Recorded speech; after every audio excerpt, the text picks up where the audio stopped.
Alhamdulillah, wassalatu wassalamu ala rasulillah. Alhamdulillah adada khalqihi wa ridha nafsihi wa zinata arshihi wa midada kalimatih. Allahumma salli wa sallim wa barik ala rasulika wa habibika al-Mustafa Muhammad sallallahu alaihi wasallam wa ala alihi wa sahbihi ajma'in salatan wa salaman daimain mutalazimain ila yaumiddin amma ba'd. Tidak ada setitik pujian yang kita miliki. Kita ucapkan Alhamdulillah. Itu ucapan lafzan. Wa ma'nan adalah segala puji milik Allah kita tahu pemahamannya. Tapi belum tentu kita bisa melafazkan Alhamdulillah, bisa memahami segala puji bagi Allah. Belum tentu bisa menghayatinya.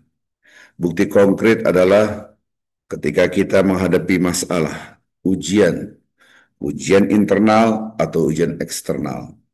Ujian internal kita yaitu dari diri kita sendiri. Ya, ketika kita menghadapi kehidupan kita sehari-hari, ya dengan harta kita, kadang-kala kita membanggakan harta kita. Dengan ilmu kita, kita membanggakan ilmu kita. Dengan jabatan kita banggakan jabatan kita. Berarti kita belum selesai urusan kita. Bagaimana menyelesaikan urusan faktor eksternal? Ya. Maka betapa banyak orang mengucapkan Alhamdulillah, tapi perilakunya, tutur katanya, inilah aku punya pujian. Karena status saya, karena harta saya, karena bla bla. Na'udzubillah min dzalik. Belum lagi faktor eksternal. Ya, kita menghina orang lain, kita mencaci maki orang lain. Ini menunjukkan Alhamdulillahnya adalah milik aku, bukan buat orang lain. Padahal segala puji milik Allah. Semoga Allah Subhanahu wa taala memberikan cahaya dalam hati kita sehingga kita bukan hanya memahami Alhamdulillah tapi menghayati, subhanallah. Salam dan selawat selalu kita junjukkan pada Nabi Muhammad sallallahu alaihi wasallam.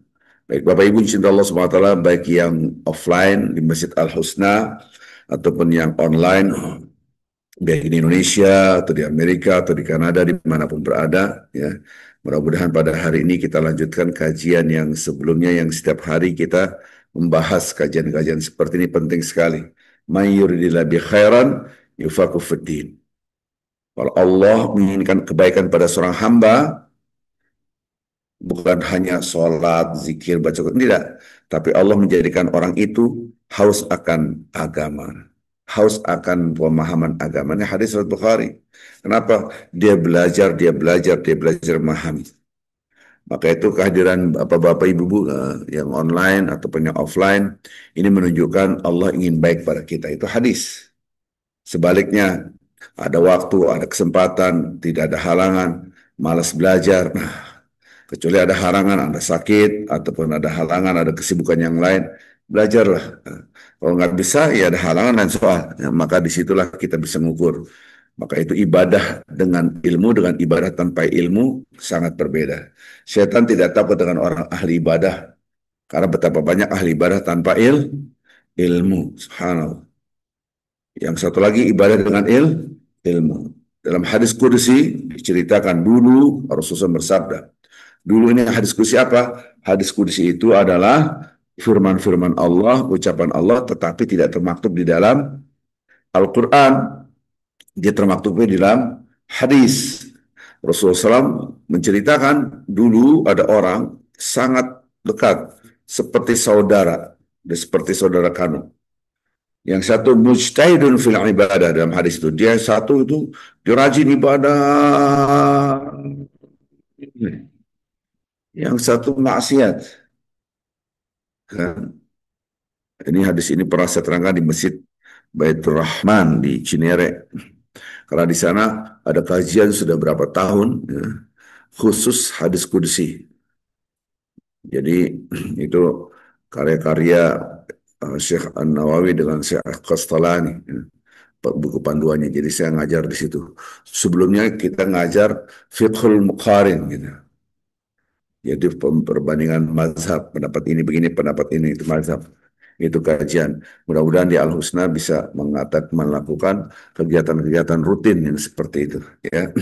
Baik, kembali lagi tadi bahwa dulu ada dua orang yang sangat akrab, yang satu ahli ibadah, yang satu nauzubillah maksiat.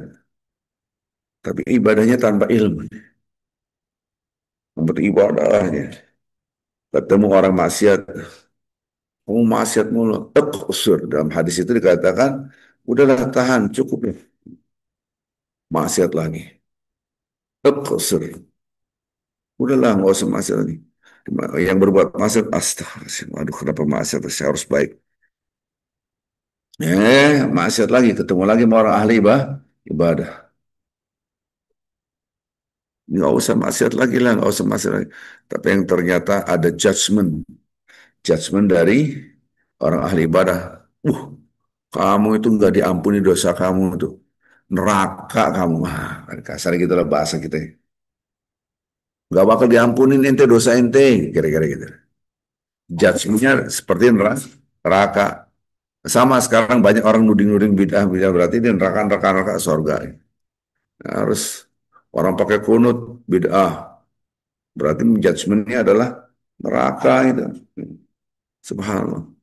Padahal Rasulullah SAW menginginkan umatnya semua masuk surga. Apalagi Allah Azza wa Jalla terhadap orang-orang beriman. Ar-Rahim. Ar-Rahim itu yang mencintai, maha mencintai. Fakubido. Kubido itu kedua-duanya diangkat meninggal dunia lah. Kubido itu maksudnya keduanya wafat. Dipanggil oleh Allah Azza wa Jalla. Nah, orang yang ahli ibadah nih panggil. Jadi kita punya selendang, kita punya jubah gitu. Allah pun dalam hadis itu dalam tanda kutip jangan memahami tekstual. Dia punya jubah keagungan, kesombongan. Nah, itu milik Allah Al-Mutakabbir. Asmaul Husna Al-Mutakabbir. Apakah kamu melebihi daripada saya, kata Allah. Anda bisa menentukan surga neraka. Itu hak prerogatif siapa? Allah, itu haknya saya. Kenapa Anda mengambil itu? Apakah Anda menarik selendang saya? Ini kan milik Allah. Itu hak prerogatif Allah. Apa kamu punya kuasa itu?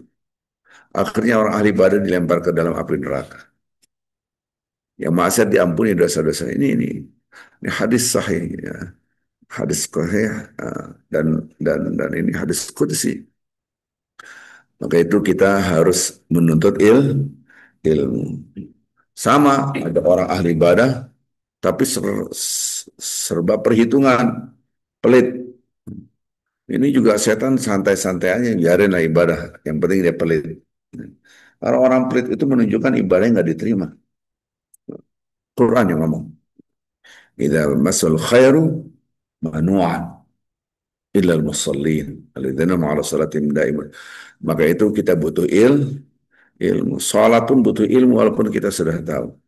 Baik Bapak Ibu yang cinta Allah Subhanahu wa taala, ini ya, kajian ini mudah-mudahan walaupun hanya sebentar, mudah-mudahan ada manfaatnya buat kita semua.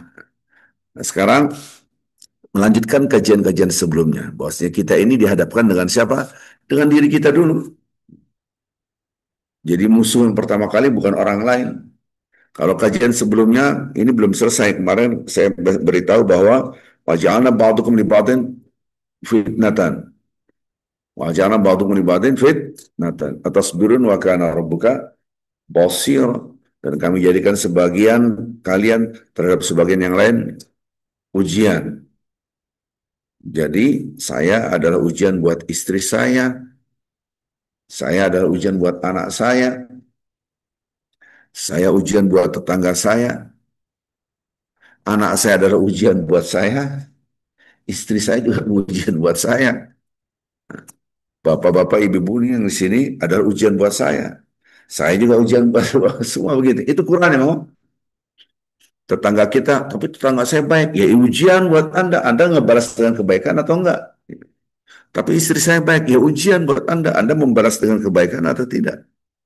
Jadi ujian itu tidak identik dengan kesengsaraan. Wa balawna bil hasanat wa sayyi'at, dan kami uji mereka dengan nikmat dan kesengsaraan. Di antara dua ujian yang paling banyak gagal di nikmat atau sengsara,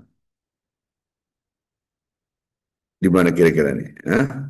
Kan ada dua soal ujian, nikmat atau sengsara. Ibarat ujian di kelas waktu kita kuliah ada dua soalnya nih. Soal sengsara sama soal nikmat. Kira-kira paling banyak gagal itu di ujian mana? Hah? Ujian nikmat. Maka diulang-ulang fabi ayyi ala'i rabbikuma tukadziban. Maka itu orang kadang-kadang melihat pasangan hidupnya jeleknya aja. Itulah kegagalan dia dalam ujian nikmat. Padahal ada kebaikannya kan. Subhanallah. Begitu juga anak diomelin aja. Karena anak salah mulu katanya. Padahal itulah gagalnya ujian nikmat. Giliran salahnya baru. Giliran nikmat dicuekin. Nah, subhanallah. Nah ini yang harus kita pahami betapa ini. Yang di atas dengar ya, dengar ya. Nah, karena kalau pakai ini yang ini nggak dengar yang di Zoom. Ya, kalau saya pakai speaker saya coba dulu ya. Mudah-mudahan yang tes tes yang di Zoom coba suara saya jelas nggak? Tolong. Tunggu nggak bisa dijawab yang di Zoom itu pakai setting nggak bisa jelas ya yang jelas yang sini ya mau dijelas ya. Oke baik ini harus kasih jarak. Baik kembali ke tadi. Maka ujian nikmat itu lebih susah daripada ujian sengsara. Subhanallah. Alhamdulillahirabbil alamin. Mudah diucapkan. Di dalam hati belum tentu. Anda dikasih nikmat, inilah saya orang kaya. Kan gitu. Padahal segala puji milik Allah. Nah kalau orang susah, apa yang mau dibanggain? Makan lebih susah. Ini kagak punya, itu kagak punya. Ya Allah, astagfirullahaladzim. Nah itu tawadhu tuh. Gara-gara nggak punya apa-apa jadi tawadhu tuh. Orang punya harta malah sombong itu yang gampang itu. Yang gampang itu. Subhanallah. Ya. Jadi ketika kita dapat nikmat itu lebih berbahaya daripada mendapatkan kesengsaraan. Itu lebih lebih mudah dihadapinya. Tahu dari mana? Hadis bahwasanya kebanyakan orang-orang penghuni neraka dulunya mereka happy-happy di dunia. Tuh. Subhanallah. Ada nggak tahu ya masih hidup apa nggak tuh orang. Ada orang yang nggak apa-apa masuk neraka nanti kita ketemu bintang-bintang film Hollywood gitu kurang ajar banget. Pernah dengar lah ya ada orang nantang-nantang neraka. Ya persis orang-orang Bani Israel paling cuma sebentar di neraka iya memadudat gitu. Paling berapa hari doang. Iya satu harinya 50.000 tahun kira-kira ya. Jadi nah sekarang kita ini ada ujian di dalam diri kita dulu yang harus kita selesaikan. Baru kita bisa menyelesaikan faktor eksternal. Nah, maka itu Bapak Ibu cinta Allah Subhanahu wa taala, al-akhilla yauma idzin ba'dhum ba'dhin, al-akhilla yauma idzin, pada hari itu al-akhilla diterjemahkan saya lihat lu kok jadi teman. Al-akhilla itu bukan teman. Orang-orang yang Anda cintai itu namanya al-akhilla. Wattakhadallahu Ibrahim khalila. Pada hari kiamat nanti al-akhirah jadi apa? Adu. Ba'dun ba'din adu. Antara satu dengan lain sebagai musuh. Kullal muttaqin. Ini redaksi Al-Quran yang kemarin kita bahas surah Zuhruf. Jadi kita ini ada teman yang kita cintai, ada keluarga yang kita cintai. Yang kita cintai ini disebut dengan al-akhirah. Nanti suatu saat di akhirat menjadi musuh. Kenapa engkau tidak yang ekstrim? Kenapa engkau tidak ngajak aku pada la ilaha? Itu yang ekstrim maksudnya yang non muslim. Yang sudah muslim, kenapa engkau membiarkan aku dalam kemaksiatan? Dia suami punya istri tapi kagak pakai hijab. Gitu. Udah dikasih tahu tetap pakai hijab kira-kira gitu kan. Dia punya anak nggak pakai hijab, nggak diajak. Oh, bagaimana sih Bapak? Dulu sudah saya suruh, karena soal. Jadi ada saling gontok-gontokan. Maka yang sebetulnya teman yang sesungguhnya itu adalah yang taat kepada Allah, yang mengajak kepada ketaatan. Saya punya jemaah nangis Pak Ustadz gimana? Saya ini terlibat narkoba. Kok bisa salah gaul apa Bu? Salah gaul gimana? Orang suami saya nyiapin semuanya. Dia yang sebetulnya saya tidak kenal narkoba, yang ngajak narkoba suami saya. Ada tuh orang kayak gitu. Subhanallah, parah banget. Jadi balik lagi tadi, kita ini punya ujian faktor eksternal, tapi bagaimana menyelesaikan faktor eksternal kalau faktor internal pun belum selesai? Kita tidak bisa menyelesaikan faktor eksternal. Yang ada kita jadi troublemaker, jadi permasalahan yang kita bikin. Subhanallah. Bapak Ibu yang cinta Allah Subhanahu wa taala, kita mencoba bagaimana menyelesaikan diri kita sendiri. Seandainya berandai-andai, kita dihina orang, caci maki orang, dihibahin orang. Oh, Arifin begini, Arifin begini, Arifin begini. Siapalah? Atau Ustadz Sabit, bla bla bla bla. Oh, jelek banget lah. Gitu. Apa siapalah? Ustadz Maulana gitu. Siapa aja lah gitu. Ada reaksinya beda-beda. Pertama, kurang ajar. Hajar juga nih. Oke, itu reaktif. Reaktif ini manusiawi, ya manusia sedih, sedihnya. Tetapi sejauh mana Anda bisa mengurangi, bisa memulihkan jiwa, memulihkan jiwa. Ya udah, biarin aja. Nah, berarti dia sudah bisa menyelesaikan dirinya sendiri. Jadi ujian yang di luar itu akan mudah diselesaikan kalau kita sudah bisa menyelesaikan ujian di dalam diri kita. Itulah yang disebut dengan tazkiyatun nafs. Tazkiyatun nafs itu membersihkan jiwa kita. Kalau di dalamnya sudah bersih, inilah yang kemarin saya tanya. Berapa kali kita satu hari mandi? Jawabannya sekian kali. Berapa kali Anda satu hari gosok gigi? Jawabannya sekian kali. Berapa kali kita ganti baju dalam satu hari? Jawabannya sekian kali. Pertanyaan saya, yang sekian kali itu adakah sampai angka 5? Jawab gitu. Kebayang kalau kita mandi satu hari lima kali ngabisin air. Air dia pakai listrik. Ini ganti-ganti baju nih 5 kali. Kecuali Anda bintang film ataupun bintang sinetron yang bolak-balik ganti baju untuk tayang. Kalau hari-hari biasa juga kagak gitu-gitu amat kali ini. So, gosok gigi satu hari 5 kali pakai pasta. Ngurusak gigi ya. Uh, Ngurusak email yang ada nih. Email di sini kan ada lapisan gigi tuh. Kecuali Anda pakai siwak tidak pakai pasta. Itu bisa setiap hari 10 kali pun jadi nggak masalah. Karena tidak merusak gigi. Kalau zaman sekarang kan kalau pakai pasta gigi, wah, brush kasih pasta gigi, wah, itu bahaya itu. Kalau terlalu banyak bisa merusak gigi. Di sini ini ilustrasi fisik itu kotor. Walaupun Anda di rumah aja, tetapi kita harus mandi. Udah seharian di rumah, abang kagak mandi ya? Tetap mandi. Kira-kira gitu.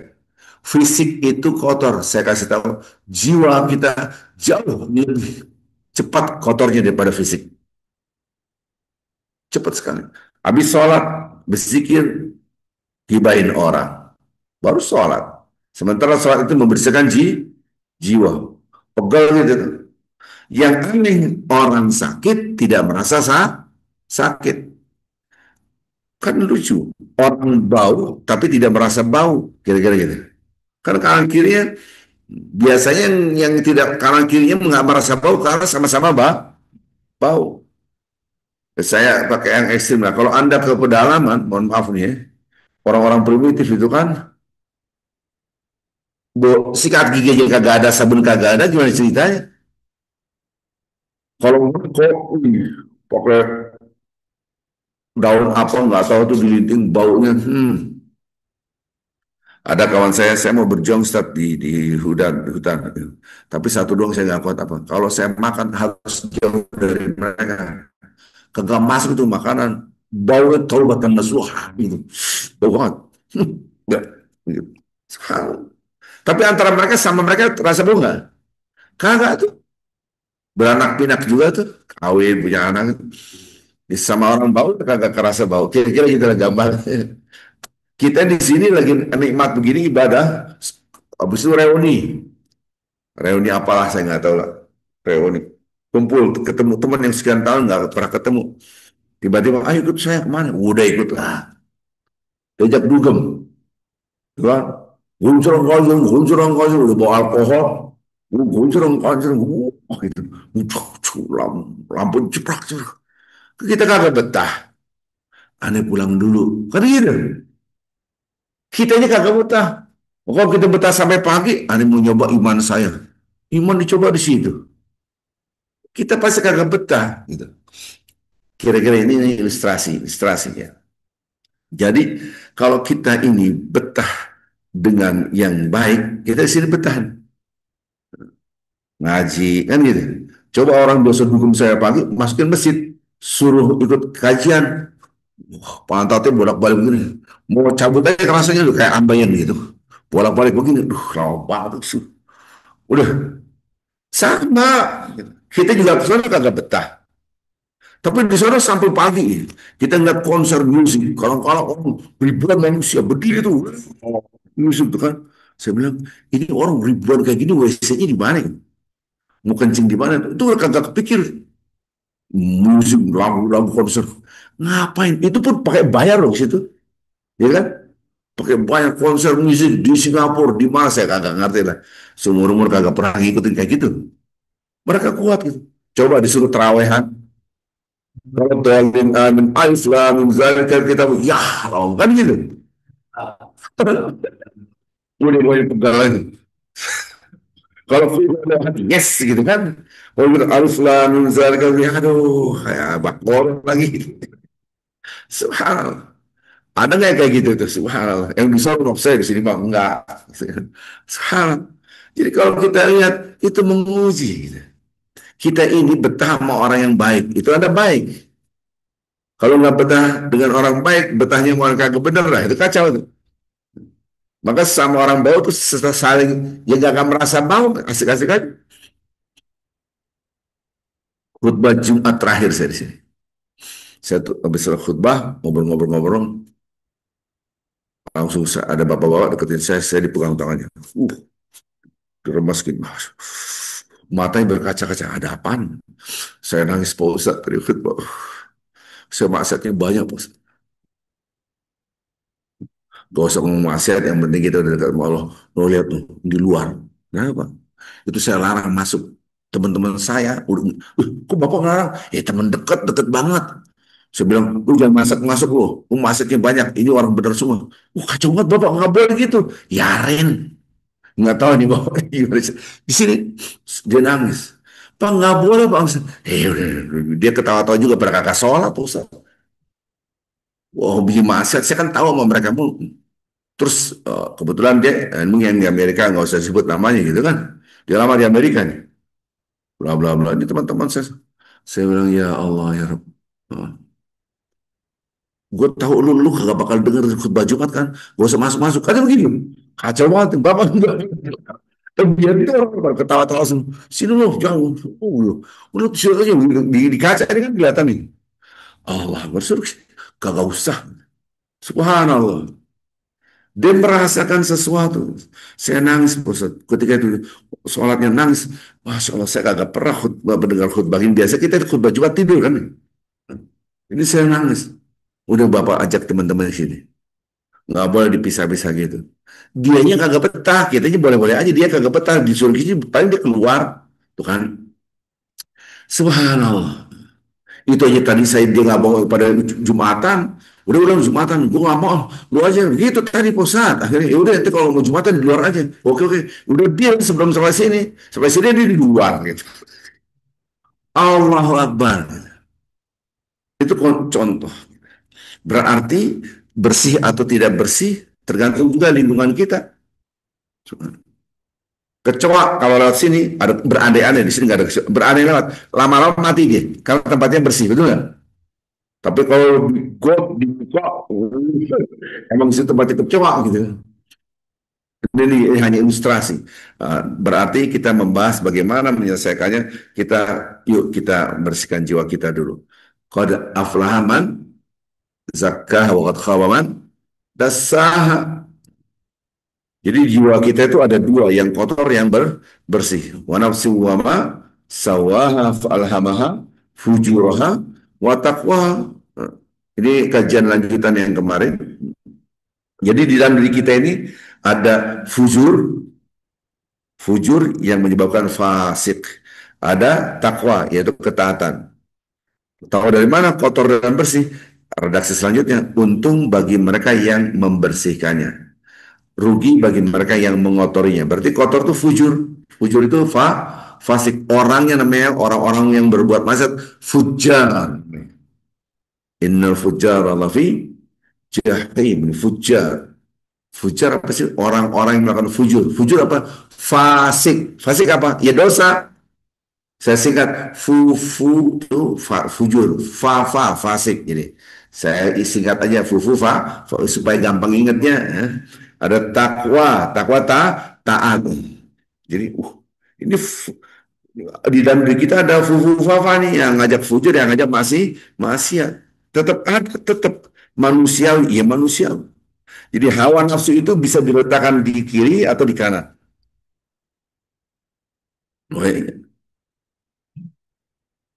Kita punya nafsu makan, iya, letakkan di kanan, ya kanan, makanlah, minumlah. Kalau nggak pakai nafsu gimana makan? Kulu washrabu walatis. Makan boleh, minum boleh, jangan berlebih. Mohon maaf, agak vulgar. Kita punya hawa nafsu seks, nafsu biologis.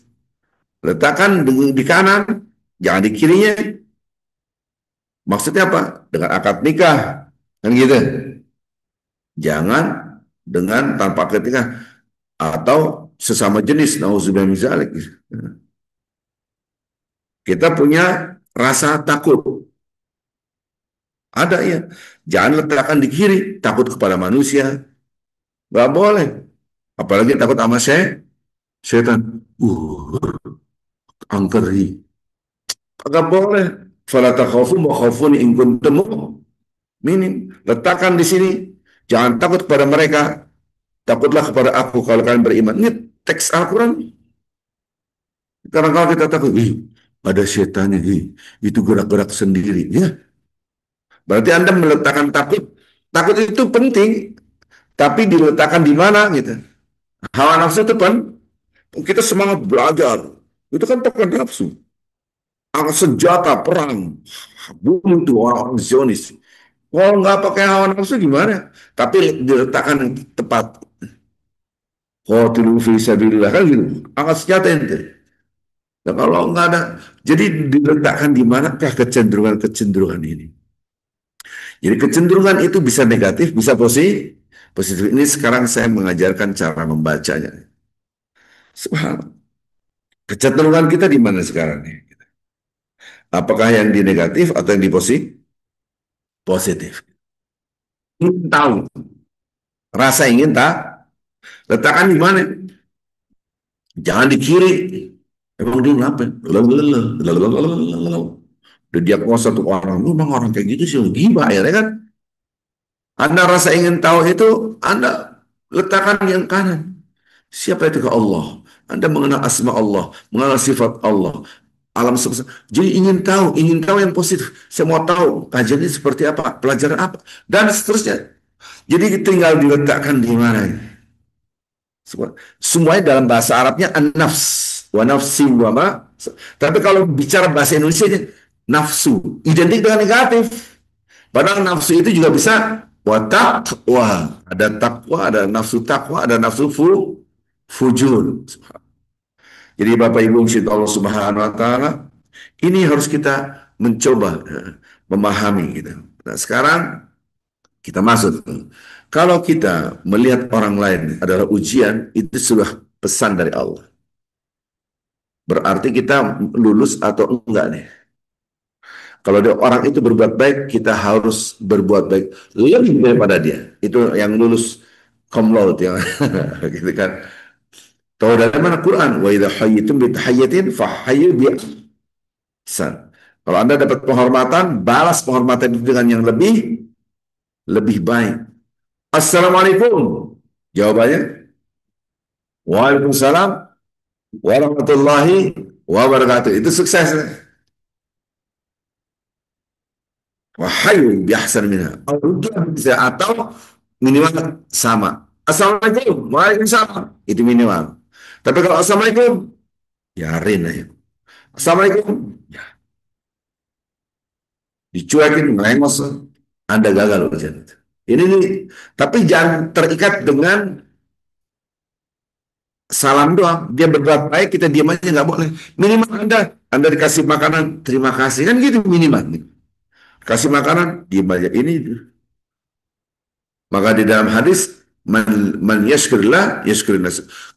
Man lam yashkurillah lam yashkurillah. Kalau Anda mau tahu apakah Anda berterima kasih pada Allah, barang siapa yang berterima kasih pada Allah, gambarnya dia berterima kasih kepada manusia. Gambar orang yang tidak berterima kasih pada Allah, dia tidak berterima kasih kepada manusia. La in syakartum la azidannakum. Kalau Anda tidak bersyukur, maka kalau Anda bersyukur, kami akan tambah. Kalau Anda kufur, semuanya azab aku amat pedih. Maka kalau kita tidak bersyukur, coba aja. Nggak bersyukur, pasti susah. Susah bawaannya. Nggak usah dengan manusia. Sama alam aja susah. Hujan mulu, gak kering-kering jemuran. Gak ada matahari, itu belum. Alam diomelin. Dengan panas, panas banget, mau kerang, gerah aja bawahnya. Diomelin lagi tuh panas. Jadi susah banget hidupnya. Semua salah. Subhanallah. Ini pernah saya naik mobil di sini nih. Karena mobil saya di bengkel, Grab car datang. Harusnya kan belok ke sini nih, di sono kan kelihatan tuh, ya, sono nyasar nih orang harus belok ke kiri. Nah, dia dibalik tuh, dia. Harus waktu itu lagi ini belum jadi ini belum ada masjidnya masih masih udah ada masjidnya tapi masih berantakan lah nggak sebagus ini. Naik ke sini, bangun masjid tempat nyempil kayak gini, nyasar, ngomel masjid diomel. Kurang ajar banget loh. Saya diem aja. Terus, mau jalan besar situ. Orang naik motor bertiga. Gimana? Gue ini orang naik motor bertiga diomel. Pas belokan itu kan ada yang balik arah tuh kalau ke sana tuh. Balik arah nggak pakai sen. Ngomel dulu nih. Ya Allah, depan mati kan ada lampu merah tuh. Dan mati saya, lampu merah diomelin. Saya itu lampu merah. Ngomong-ngomong maaf ya, saya kepikiran ini bininya gimana diomelin dulu kayak gitu. Bininya itu TBC, itu tekanan batin kontinu. Kagak ada yang benar semua itu. Diomelin terus. Ini mah gak usah nunggu mati, nerakanya udah kelihatan. Hah? Wailun likulli humazatin. Itu neraka wail celaka bagi yang ngumpat aja. Bayangin, lampu merah diomelin, masjidnya diomelin, masjid diomelin. Oh, masjid nyempil. Ini mau di mana? Pinggir jalan gede gitu. Yang itulah dia tersiksa. Dia tersiksa. Semua salah, nggak ada yang benar. Jadi ketika lihat satu seharian ngomel terus. Kalau dulu kan dia nanya dulu, Bapak kemana kan gitu. Kalau sekarang udah online, udah ketahuan tujuan kita mana. Jadi kita nggak mau ngobrol juga dianterin tuh. Kalau dulu kan naik taksi ngomong, Bapak kemana? Daerah mana? Sebelah sini. Bisa ngobrol. Kan dia diem, tapi dia ngomong sendiri. Ya, Rina. Kan nggak mungkin saya, Pak hidup kayak gitu mah kagak enak. Nanti saya diomelin. Orang lampu merah diomelin, gimana saya? Gitu. Jadi ini orang kotor banget jiwanya. Orang seperti ini jadi troublemaker. Dia tidak akan bisa, padahal hidup itu garis hidup adalah ujian. Dia nggak bersyukur. Aduh, sakit gigi saya. Duh, dahdu. Dia tidak ingat bahwasanya betapa banyak organ tubuh yang lain yang sehat-sehat saja. Banyakan yang sehat atau yang sakit? Cuman gigi dengan gigi aja bahas satu gigi yang sakit. Yang lainnya gigi yang lain sehat-sehat aja. Kecenderungan manusia menghitung musibah.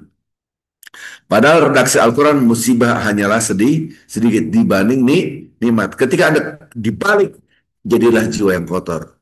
Kalau jiwa yang kotor, maka Anda tidak bisa menyelesaikan diri Anda, apalagi menyelesaikan orang lain.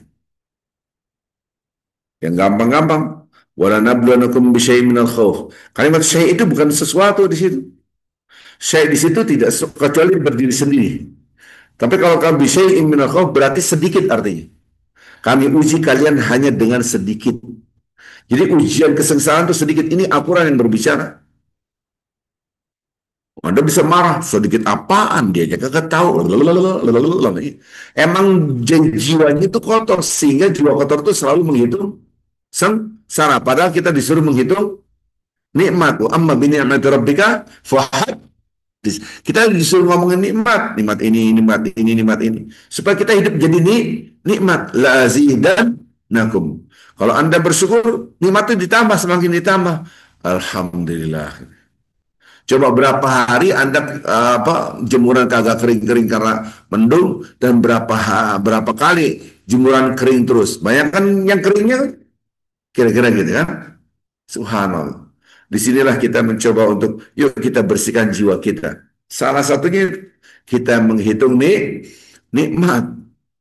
Menghitung nikmat itu, tahadus bin nikmat itu bukan pamer. Tahadus bin oh saya punya ini dong, saya punya, sombong banget. Quran yang ngomong. Pak ma bin nikmat rabbika hadis salah paham.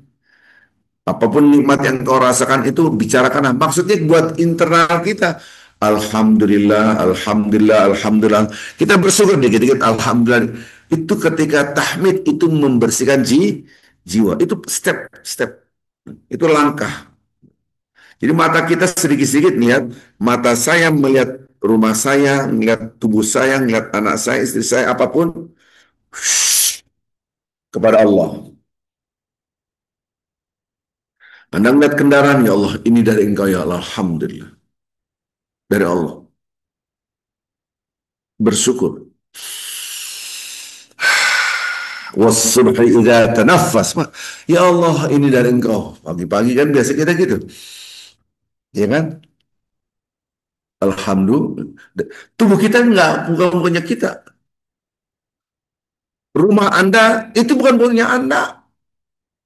Lillahi ma fis samawati wa ma milik Allah langit dan bumi serta sih termasuk rumah kita. Saya punya sertifikatnya atas nama saya.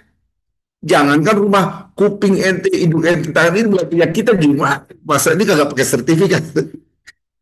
Nggak ada. Ini BPKP-nya atas nama saya, gitu kan? SNK-nya atas nama saya. Nggak ada yang Anda punya, itu titipan semua. Ada orang punya mobil baru, ini orang kaya ini. Anak-anaknya belajar di Eropa. Ini kisah nyata jemaah saya. Anak yang bontot kasih tahu nih anak SMA, jangan pakai mobil yang ini dulu. Pokoknya kamu belum bisa terbang orang tuanya. Bapaknya gak ikut, emaknya doang yang terbang. Malam hilang tuh anak. Orang tua gak ada. Besok pagi bapaknya ke kantor. Pas ngantor, jalannya macet. Kenapa? Ada kecelakaan di jalan tol. Mobilnya angus, udah kayak arang. Apalagi orang yang di dalamnya. Dia lewatin. Dia nggak tahu itu anak kandungnya. Coba itu. Itu mobil ente, anak ente, ada sertifikatnya. Aktenya. Nggak laku. Kalau Allah mengambil mah gampang. Betul nggak? Subhanallah. Anda punya rumah sehebat apapun, punya sertifikat sehebat apapun, itu bukan milik kita. Ketika kita merasa memiliki, itulah kotornya jiwa. Mulai kotor. Karena merasa punya, akhirnya dia ngomongnya sombong banget.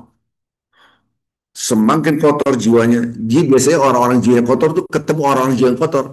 Mak-mak sosialita gitu, yang suka show off barang-barang branded, tasnya tulisannya Mahkamah Konstitusi gitu kan. Iya kan, saya nggak tahu tuh ada Mahkamah Konstitusi itu tas gitu kan, ataupun merek apa gitu. Jadi lingkungannya ya begitu dan mereka asik-asik aja, sesama yang bau ya nggak merasa bau gitu kan. Padahal sombong itu adalah sebuah kekotoran. Tahu mereka sakit dari mana? Singlenya dikit. Ini tas murahnya. Apa anak aja kan? Ini 60 juta. Keluar gara-gara ngomong ini tas murahnya. Tapi kalau orang tahu itu tas iya, tas mereknya jam mereknya Casio, tas Casio, peci Casio Casio orang, peci merek Casio, baju merek Casio, yang mau dibanggain. Terus yang ngasih sampingnya lagi, keren banget baju ini. Malu deh yang ngasih sini. Jawabnya keren banget deh, Vin. Biasa aja. Yang ngasih samping saya. Anda malu? Oh, iya dong. Kan malu sama yang punya. Yang ngasih dia. Kan kita malu. Yang ngasih itu Allah maha melihat apa yang kita kerjakan. Bagaimana Anda bisa membanggakan padahal itu milik? Mana ada tukang parkir bangga dengan mobilnya? Wih, keren banget. Wah, tuh mobilnya ganti-ganti. Tuang parkir tahu diri, nggak pernah di selfie, foto, ganti status. Besok lagi, banyak banget mobil-mobil, ya tukang parkir gitu. Mana ada dia nggak. Nah zaman sekarang kan gitu. Ini nggak mudah, oh nggak mudah. Karena membersihkan jiwa itu, karena dia ada ingin dipuji ditaruh di fujur, ingin dipuji ditaruh di takwa, dipuji oleh siapa? Allah. Sedekahnya dahsyat, diam-diam, yang penting berbuat baik, yang penting saya dipuji siapa? Allah. Itu jadi meletakkan rasa ingin dipujinya jangan di sebelah kiri Anda, fufufafa. Nah, diletakkan di taat, yaitu ketakwaan. Jadi kecenderungan-kecenderungan itu ada. Subhanallah. Jadi balik lagi tadi, itu mobil BPKB sama dia orang tuanya, anaknya orang orang tuanya yang punya anaknya. Kalau diambil selesai. Sebaliknya. Ini saya sebut namanya Pak Yanto nih. Masya Allah, rumah paling top daerah situ. Dia punya mobil itu dari ujung sampai bawah, termasuk mobilnya di bawah tuh. Itu kebakar semuanya, nggak tersisa sedikit pun. Saya ngobrol, nggak apa-apa, ini kan milik Allah. Terlalu gampang cari lagi. Kenapa orang itu titipan semua? Saya bilang, keren banget. Bener, dulu salah, bangun lagi, keren banget. Kan jarang-jarang orang punya begitu. Maka itu orang yang merasa kehilangan hanyalah orang merasa punya. Jadi ketika kita dapat nikmat, itu bisa mengotori jiwa kita. Kalau tidak bersyukur. Nah, kalau dirinya sendiri belum selesai, terus menghadapi ujian eksternal, udah berat. Ujian kita nanti nggak ketemu bini kita, ketemu suami kita, ketemu ini berat ini ujian berat. Maka itu Bapak Ibu cinta Allah SWT, kalau Anda merasa harta Anda berkurang, itu adalah cikal bakalnya masalah kehidupan Anda. Karena hanya orang yang merasa punyalah yang merasa hartanya berkurang. Ini di sini kita dialog di sini nih. Pak Ustadz, kalau ada orang punya uang 10 miliar, ini sih bicara zakat. Ya ada yang hadir nggak? Sesampaian hadir nggak waktu itu? Saya nggak tahu. Zakatnya berapa Ustadz kalau 10 miliar? Ya 2,5% ya. 250 juta. Ya iya. Banyak banget. Berkurang habis ya 250 juta. Bisa satu mobil tuh. Gak usah pikirin mobil. Beli aja bubur. Lebih banyak. Abang gerobaknya beli itu. Itu orang tidak ada rasa syukur. Karena merasa, terus tahun ini kan saya keluarkan zakat 25%. Tahun depan lagi, ya keluar lagi. Ini pernah saya ceramah ini kayak begini tentang zakat itu di Departemen Keuangan beberapa pejabat di salah satu rumah di apa perumahan Pondok Indah. Orang-orang punya semua. Ada yang nyelotok. Zakat lagi Ustaz. Iya. Berapa tahun yang lalu awal-awal saya di Indonesia lah ya. Berarti zakat itu bikin kita miskin. Udah kurang ajar banget. Saya jawab betul nggak Ustaz? Saya bilang, iya emang betul.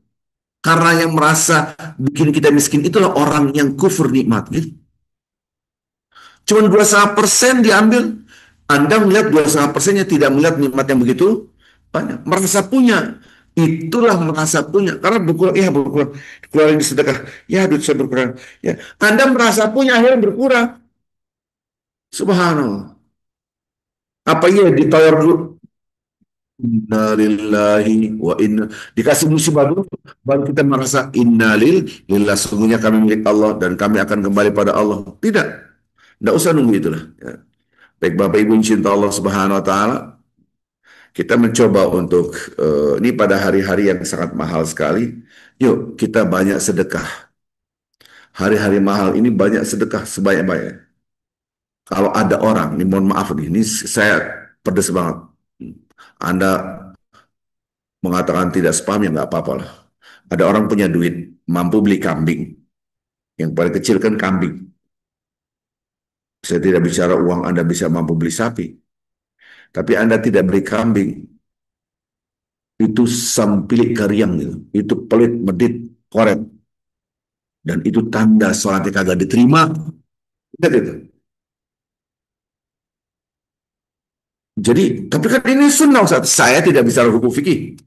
Benar hukum fikih adalah sunnah muakkadah, sunnah yang hampir diwajibkan. Karena umat Islam ini banyak orang yang kaya tidak menyumbang hewan kurban. Banyak banget. Tapi kan di sini udah banyak. Iya, yang yang yang menyumbang hewan kurban itu amat sangat sedikit dibanding yang tidak. Padahal mereka mampu. Jangan main-main. Maka tuh formatnya sunnah. Kenapa sholat sunnah? Karena Allah menyeleksi siapa yang betul-betul cinta Allah. Karena kisahnya Nabi Ibrahim alaihissalam.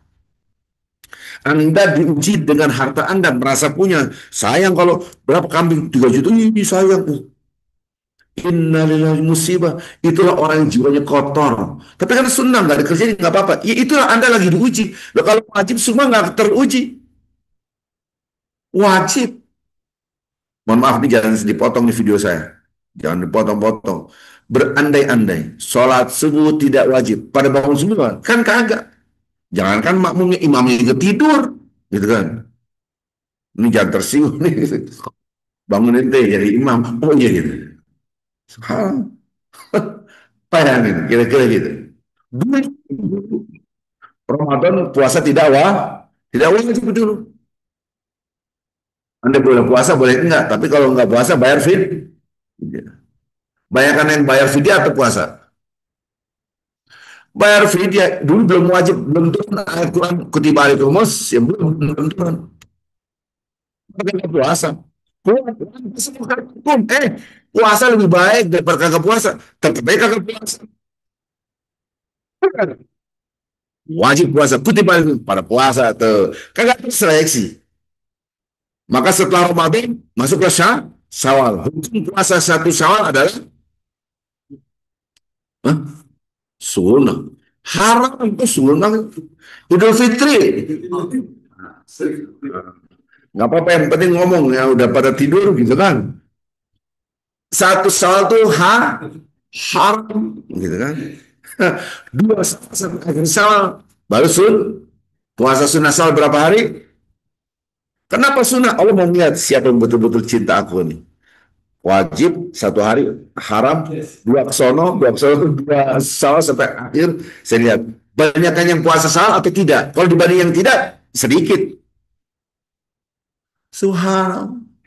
Maka itu ibadah-ibadah ketika awal Zulhijjah sampai 10 Zulhijjah diumumkan dengan statement Mamin ayam al-amal min hadir ayam. Nggak ada hari yang dasar amal soleh di dalamnya sangat amat dicintai Allah.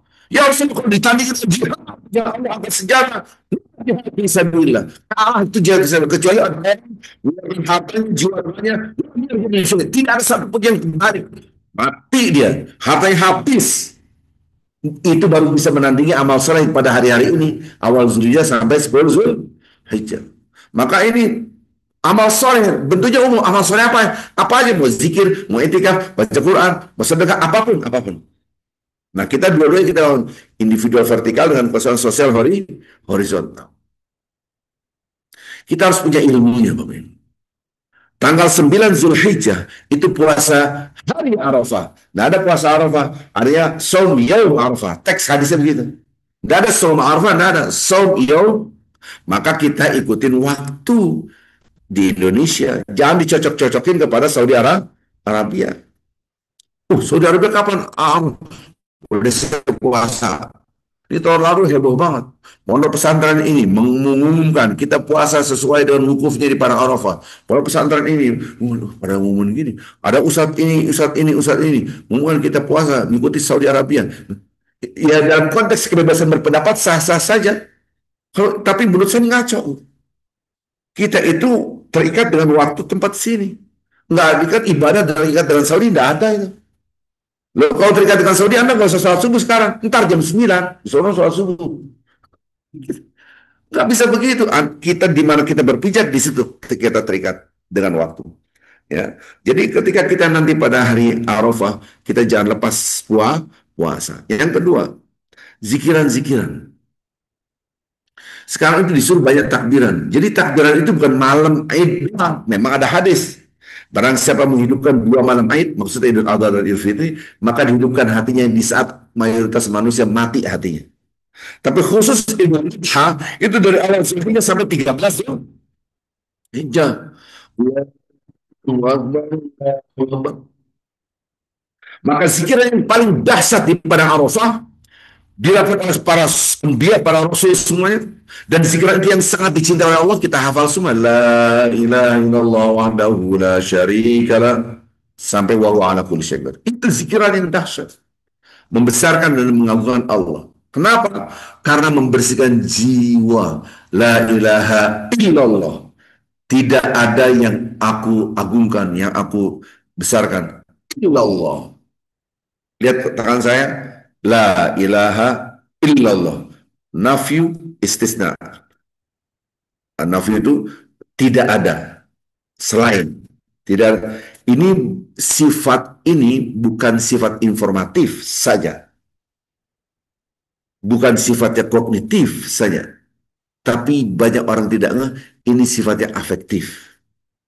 Nggak ngerti Ustaz, maksudnya apaan, susah banget bahasanya nih saya terangin. Saya kasih contoh nih.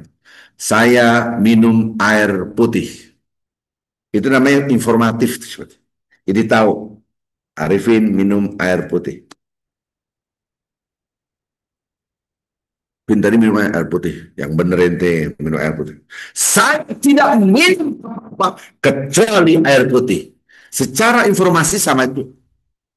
Tapi ketika ada nafyu dan istisna, itu yang dibidik adalah jiwa kita, hati kita. Karena rasanya, berarti cuma minum air putih doang.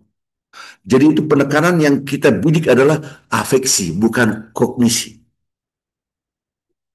Jadi membersihkan jiwa. Nah, saya datang ke rumahnya Pak Rudi. Ini Pak Rudi kan ya?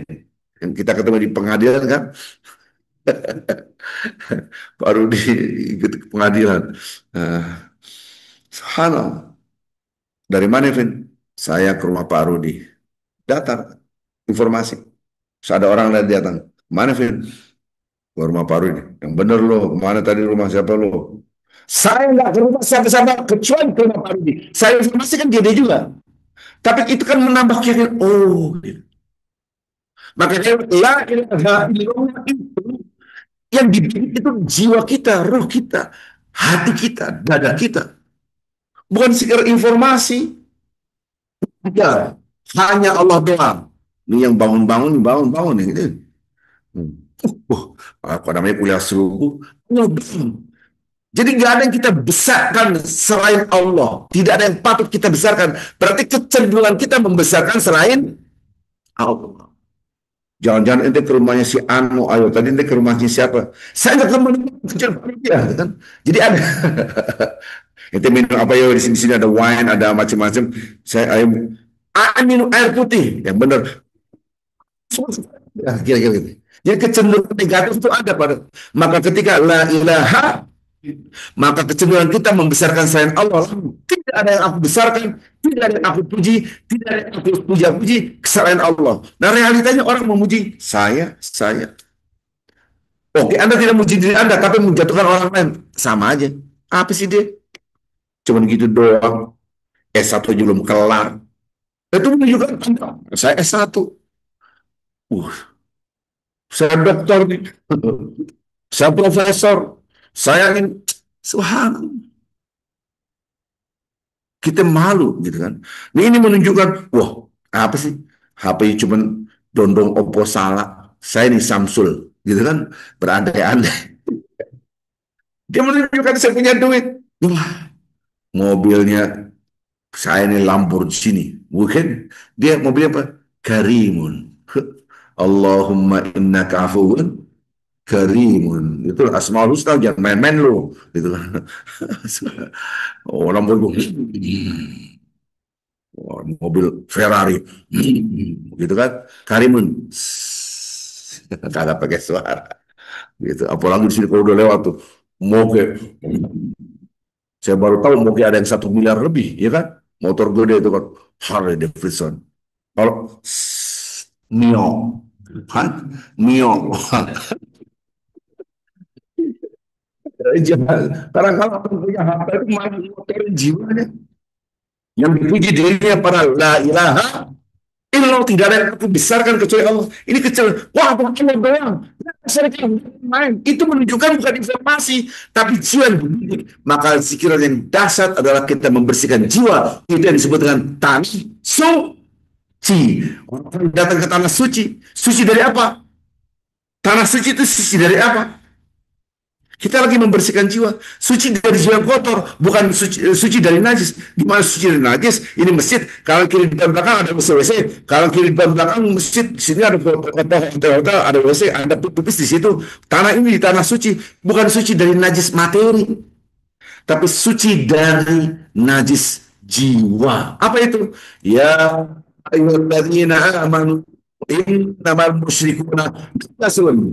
Hai orang-orang beriman, sesungguhnya orang-orang musyrik adalah najis. Surah At-Taubah ayat 28. Maka suci dari kemusyrikan. Musyrik adalah membesarkan selain Allah. Ketika Anda punya harta, Anda menumpuk dada, ini saya punya harta. Karena Anda punya kepintaran, saya pintar. Ini menunjukkan Anda menajiskan diri Anda karena Anda mengotori diri Anda. Itu yang susah, dia belum selesai urusan dirinya, bagaimana menyelesaikan orang lain. Maka banyaklah berzikir la ilaha wahdahu la syarika lahu.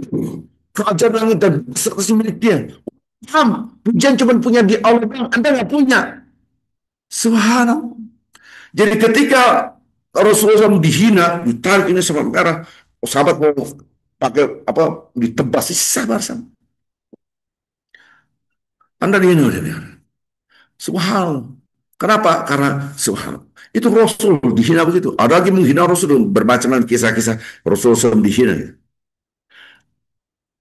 Bayangkan, itu Nabi memberikan contoh. Nah kita jangan ngomong gitu, itu kan nabi. Nah, kita kan bukan nabi ya. Terus kapan aja gitu, terus aja begitu. Nanti ente masuk surga, kagak loh. Ini buat nabi doang, lo enggak kan gitu. Ya gitu, itu kan nabi gitu. Jadi kita mencoba Bapak Ibu kita bersihkan jiwa kita. Maka itu nanti ketika tanggal 9 Zulhijjah kita berpuasa, Anda dihapuskan dosanya setahun yang lalu dengan satu tahun akan datang. Zikir apa yang paling dasar? Yaitu tadi la wahdahu la syarika sampai akhir. Maka itu hari-hari seperti ini kita Allahu Akbar, Allahu Akbar, Allahu Akbar, la ilaha illallah, Allahu Akbar, Allahu Akbar. Ini maksudnya apa? Ini menunjukkan bahwasanya bukan sifatnya informasi. Informasi diulang-ulang, nggak ada manfaat. Kalau sifatnya kognisi, itu diulang-ulang nggak ada manfaatnya. Tapi karena yang ditempa adalah jiwa, maka harus diulang. Allahu Akbar, Allah Maha Besar. Udah tahu, Allah Maha Besar. Udah tahu, bukan udah tahu, udah dirasakan belum? La ilaha illallah. Tidak ada Tuhan yang patut disembah, yang patut diagungkan, yang patut dipuji, hanya Allah. Kecuali Allah. Tidak ada kecuali. Tidak ada kecuali. Berarti yang dibidik adalah jiwa kita, membersihkan jiwa. Jadi gitu. Ini saya tadi ilustrasi. Nanti kemana, Vin? Ke rumah parodi. Nggak kemana-mana, berarti ada kecenderungan saya kemana? Mana? Sama kita juga. Kecenderungan kita memuji selain Allah. Baik Bapak Ibu mencinta Allah SWT, ini udah lewat nih waktunya nih, sudah jam 6 lewat.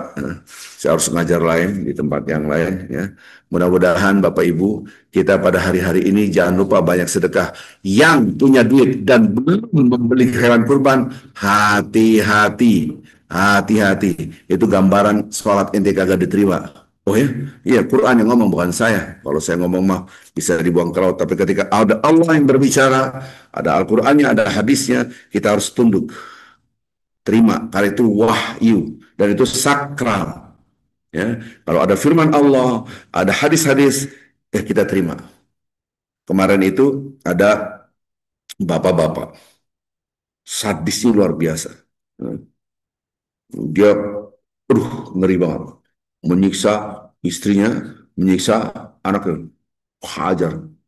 Saya lihat videonya, itu takaburnya luar biasa. Takaburnya luar biasa, merasa hebat. Dihajar tuh, saya ngeliat, astagfirullah. Anak yang ketiga yang ngasih.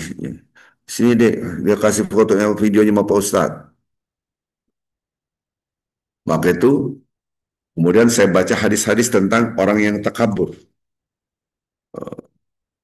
Maka saya belas, saya itu ada broadcast. Sekali broadcast itu sekitar 2.000 lebih. Ketika saya klik, 2.000 orang dapat semua. Saya bilang, Bapak itu dikasih Quran, hadis, nggak terima tuh. Jangan nasihatin saya, ini istri saya, terserah saya, ini anak saya, mau saya gapolkin terserah. Kan gitu dong. Pak, dilarang ada Islam. Enggak ada.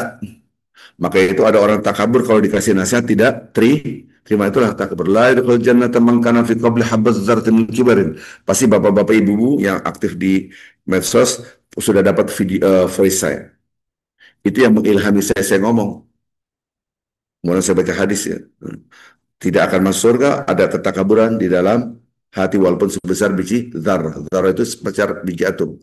Sahabat mengatakan kalau pakai baju bagus, alas kaki bagus, jawab Rasulullah SAW, itu bukan takabur. Innallah jamilun yuhibbul jamal. Allah itu indah dan mencintai yang indah. Takabur itu dikasih nasihat tidak menerima. Niat orang lain lebih rendah. Siapa sih kamu? Maka itu membersihkannya dengan banyak la ilaha illallah wahdahu la syarika. Tapi jiwa yang kita takab itu membersihkan jiwa kita sehingga kita apa yang mau ditakaburin, la ilaha illallah, tidak ada yang aku besarkan, kita tidak ada yang aku puji selain Allah, doang wahda la syarika, nggak ada yang lain. Berarti termasuk diri kita, jangan sampai kita besarkan. Ibu R ini yang istrinya namanya Bu R lah, R misalnya. Bu R ini gimana Pak Ustaz? Insya Allah lah, Anda doa, ya Rabban nas, ya ilahan nas, ya malikin nas, wahai yang mencipta manusia, yang ngatur manusia ya, lembutkanlah hatinya, kami tidak punya kekuatan apa-apa. Ngomong gitu. Ya Arhamar Rahimin irhamna ya Allah. Ngomong. Jadi akhirnya saya tulislah kemarin pakai voice sehingga supaya kita jangan sampai terjebak dengan ketakaburan. Kasihan ibu itu dipukulin, sadis banget ya, gitu. Maka itu banyak sekali orang menghajar istrinya karena dia fisiknya kuat. Gitu. Jangan sampailah tutur kata kita nyakitin aja, kadang-kadang kita ya Allah dosa. Apalagi pakai hajar begini, parah banget. Biasanya laki-laki yang kayak gitu, laki-laki yang lemah biasanya. Di luar kayak ayam kesiram air panas gitu. Di dalam rumah tangga seakan-akan dia kayak Superman gitu kan. Dan ini berbahaya. Akhirnya jiwanya kotor, kotor, kotor, kotor, nular. Nularnya kemana? Jadi kalau jiwa kita kotor, menular. Mudah-mudahan nanti kita akan lanjutkan kajian-kajian selanjutnya. Saya mohon maaf yang sebesar-besarnya. Kita tutup kafaratul majelis. Subhanakallahumma bihamdik. Asyhadu an la ilaha illa anta astaghfiruka wa atubu ilaik. Assalamualaikum warahmatullahi wabarakatuh.